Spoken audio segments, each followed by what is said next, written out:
2024년 4월 16일 화요일 경제뉴스 모닝 브리핑을 시작하겠습니다. 15일 로이터와 중국 현지 매체 등에 따르면 홍콩 증권선물위원회는 이날 비트코인과 이더리움 현물 ETF를 처음으로 승인했다. 이로써 홍콩은 아시아에서 최초로 비트코인 현물 ETF를 승인한 국가가 됐다. 그간 시장 전문가들은 홍콩 현물 ETF가 미국 현물 ETF에 이어 대형 호재가 될 것이라고 봤다. 예상되는 유입 규모가 미국 현물 ETF보다 클 것이란 관측도 나오고 있다. 시장은 이 기대감을 곧바로 반영했다. 이날 오후 3시 10분께 홍콩 현물 ETF 승인 소식이 전해진 직후 최대 수의 코인으로 꼽히는 중국계 코인 대장주 네오는 30.21% 올랐다. 다음 뉴스. 15일 달러 대비 엔화 가치가 또다시 34년 만에 최저치를 경신했다. 요미우리 신문 등에 따르면 이날 오전 외환시장에서 달러당 엔화는 153엔대 후반을 기록했다. 미국 연준의 금리 인하 시기가 당초 예상보다 늦어질 수 있다는 견해가 힘을 받고 있다. 이로 인해 미일 간 금리 차이가 두드러지면서 엔을 팔고 달러를 매입하는 움직임이 확산하고 있다. 특히 지난 주말 중동 정세가 긴박해지면서 저리스크 통화로 여겨지는 엔화를 매입하는 움직임이 일시 중단됐다.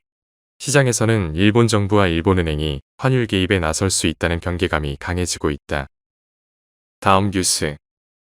조 바이든 미국 행정부는 삼성전자에 64억 달러의 반도체 공장 설립 보조금을 지원한다고 15일 발표했다.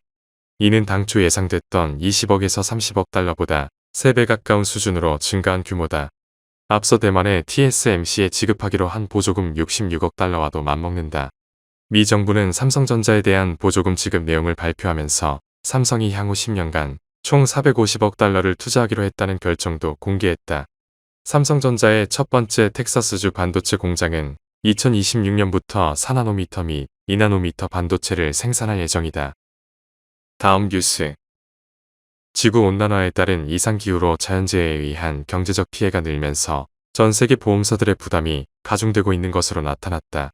15일 스위스 재보험사 스위스리의 조사 결과 1994년부터 지난해까지 30년간 자연재해로 인한 보험 손실 금액은 물가 상승을 감안해 연평균 5.9%씩 늘었다. 영국 보험협회에 따르면 지난해 날씨로 인한 피해로 청구된 주택보험금은 5억 7,300만 파운드로 전년 대비 36%나 늘며 사상 최고치를 기록했다. 다음 뉴스. 15일 금융권에 따르면 금융감독원은 최근 더모아카드에 대한 신한카드의 약관 변경 사안을 수리했다. 더모아카드는 5,000원 이상 결제건에 대해 1,000원 미만 자투리 금액을 포인트로 적립해주는 카드다.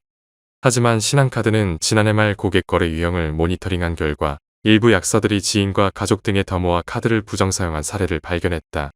특정 제약 도매몰 등에서 10명가량의 고객이 매일 5,999원씩 결제하는 경우 등이다. 신한카드는 이와 관련한 손실이 1,000억 원에 육박하는 것으로 알려졌다. 신한카드 관계자는 약관 또는 관련 법령 위반 소지가 현저한 일부 거래에 대해서는 불가피하게 약관이 정한 바에 따라 카드회원의 카드 이용을 정지하는 조치를 취할 수도 있다고 설명했다. 다음 뉴스. 15일 금융감독원에 따르면 지난해 7개 전업카드사의 카드 결제 실적은 917조 6,993억 원으로 관련 통계가 작성된 2006년 이후 처음으로 900조 원을 넘어섰다. 경기 침체로 소비가 위축됐지만 카드 소비는 오히려 늘어난 셈이다. 통계청에 따르면 2013년 민간 최종 소비 지출 785조 원 중 카드 결제 실적은 약 383조 원으로 48.7%를 차지했지만 2022년에는 1039조 원 중 863조 원이 카드로 결제돼 비중이 83%까지 올랐다.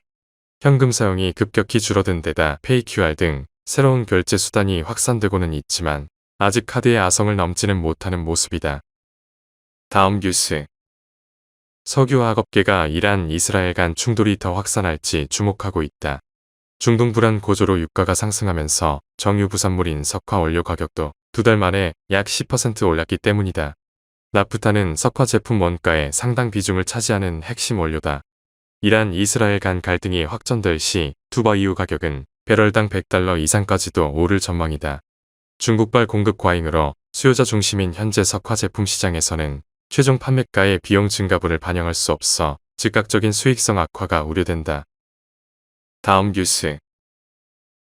하나은행이 고시한 4월 15일 오후 10시 58분 원달러 환율은 1386원입니다. 시청해주셔서 감사합니다. 더 좋은 영상을 위해 구독, 좋아요 부탁드립니다.